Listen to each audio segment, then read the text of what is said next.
Bonjour, bonjour, chers abonnés. Voilà, c'est votre Tano encore. Nous allons vraiment échanger un peu, voilà, sur une situation encore. Voilà, ce que je vais faire actuellement, c'est d'attirer l'attention de tous, vraiment ceux qui me regardent, voilà, sur un fait, voilà. C'est-à-dire que quand vous avez des soucis vraiment à l'intérieur, des soucis au niveau de votre travail, des soucis au niveau de votre apprentissage et autres, n'allez pas avec quelqu'un tout de suite lui donner les raisons ou bien ce qui est en train de vous fatiguer de manière intérieure. Voilà. Parce que la philosophie, comme la philosophie le dit, voilà, l'homme est doté de conscience et de l'inconscience. Voilà. Voyez un peu. C'est-à-dire que, en même temps, voilà, que, comment on l'appelle, un problème se présente à vous, en même temps, il y a une solution qui se présente à vous dans vos réflexions, dans vos pensées. Vous comprenez un peu. Et maintenant, avant de sortir et aller dire cela à quelqu'un que voilà ce qui me fatigue, il faudrait que tu aies vraiment une solution basique, c'est-à-dire toi-même tu as déjà pris une solution, mais tu vas maintenant à la comparaison des idées. Vous comprenez un peu. Voilà, je vous raconte vraiment des petites histoires. Je me rappelle parce que nous autres, on n'a pas été à l'école tôt, voilà, on était déjà grands. Quand je m'ai mis à l'école, voilà, et à l'absence de mon papa, les gens étaient en train de chercher des gens, voilà, pendant la crise. Voilà, on cherchait des gens vraiment qui, quel que soit l'âge, pouvaient partir à l'école. Vous voyez un peu, l'instruction a été faite, mais tout ce qui devait être fait pour que tout se déroule dans les meilleures conditions n'était pas encore au complet. Vous comprenez un peu. Donc c'est comme ça que j'ai dit je m'en vais à l'école, à l'absence de mon papa qui n'était pas au village, qui était en voyage. Voilà. Autant les communications, les appels n'étaient pas aussi trop fluides comme à l'heure actuelle. Vous comprenez un peu. Et voilà que je décide d'aller à l'école. Voilà que ma grand-mère, plutôt, elle me dit, Fulgence, voilà, ton papa n'est pas là actuellement, même si on doit payer quelque chose, qu'est-ce que tu peux faire? Donc, attends, l'année prochaine, tu vas aller à l'école. Mais le problème, c'est que de manière intérieure, moi-même, je savais que j'étais déjà grand. Là, j'étais déjà avancé. Alors que j'avais voulu vraiment aller à l'école. Comment il faut faire? Moi-même, j'avais déjà mûri mon idée d'aller à l'école. Ça, c'est quelque chose qui était dans ma tête, que je n'avais jamais avoué à quelqu'un, voilà, qui était dans ma tête. Donc, tout ce que la vieille a dit, je l'ai écouté. Mais moi, j'ai fait ce qui était sur mon cœur. Je me suis levé un bon matin, j'ai pris mes sacs, mes affaires, je suis parti à l'école. J'ai commencé. Quand bien même que c'est vrai qu'on n'était pas aussi mûrs, c'est vrai qu'on était grands, mais on n'était pas aussi mûrs, vraiment en pensée, en réflexion. Mais j'avais déjà tout mis en place. Pourquoi? Parce que je me suis déjà dit que c'est vrai, la vie a déjà évoqué une situation comment on appelle, de moyens et autres. Ça veut dire que dans un cas où il y a un problème de financement, ça sera très compliqué. Voilà. Donc, qu'est-ce qu'il faut faire? Tout ça là, c'est dans ma tête. Donc, je partais faire ce qu'on appelle encore loi communément travail de journée, téléclé, voilà, pour économiser un peu en cas de cas. Voilà qu'un jour, je n'ai rien.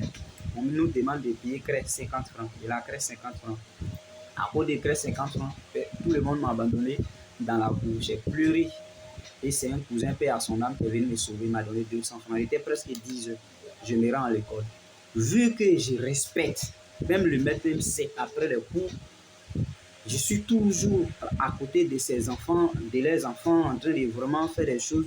Je suis vraiment quelqu'un qui accordait vraiment de l'importance au respect des aînés, voilà, et des proches. Donc, ça fait que il m'a adopté comme ça. Quand il m'a vu vraiment avec même les traces de mes larmes aux yeux, voilà, il a compris tout de suite que c'était un problème d'argent.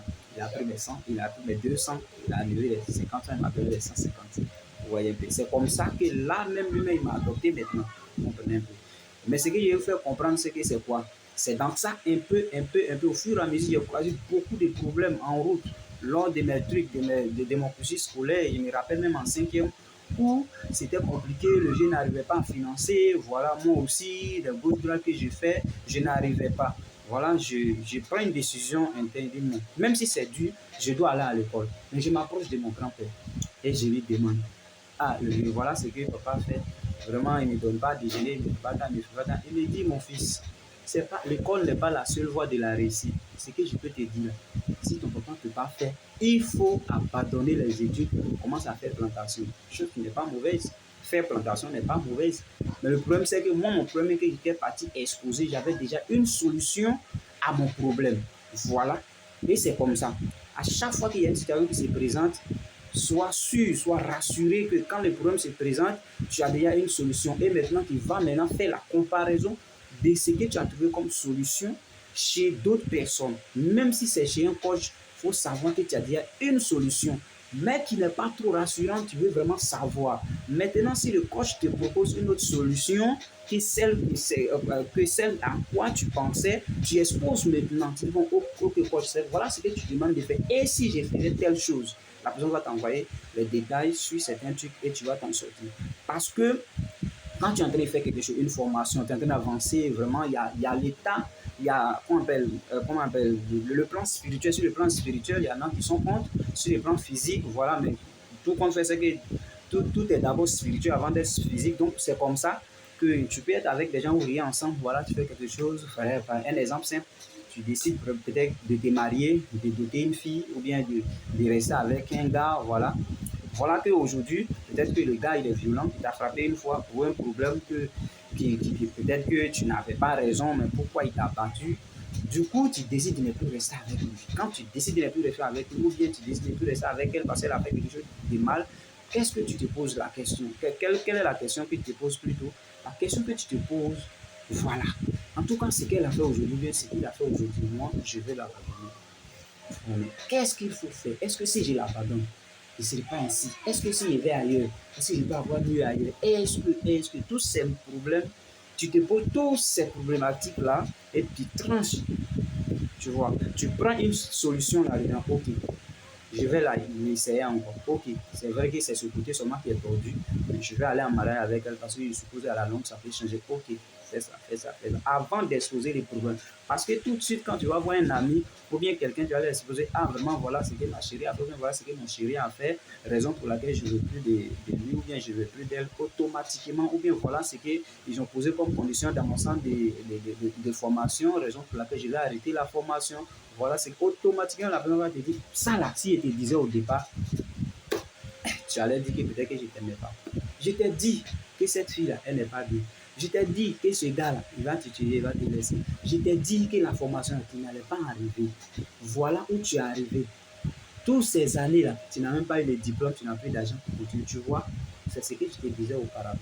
Il fallait prendre ton argent, investir, il fallait prendre ton argent pour faire quelque chose.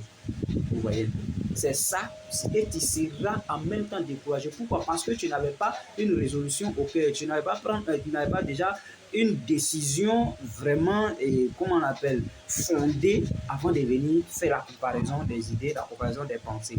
Voilà. Donc la seule chose que moi j'ai à te dire ou bien j'ai à vous dire, c'est que en même temps que tu as un souci, en même temps qu'un problème se présente à toi, trouve une solution intérieure, trouve vraiment une bonne réponse à ta solution et va maintenant, c'est-à-dire l'exposition de ton discours maintenant doit être à la quête de comparaison de ce que tu as décidé dans ton cœur. Parce que, parce que ça a toujours été comme ça. Le meilleur, ça ne va pas sortir ailleurs. Ça sortira forcément de toi. Voilà. Donc, c'était un peu ma contribution. Soyez vraiment bénis et allez. Bonne journée à tous.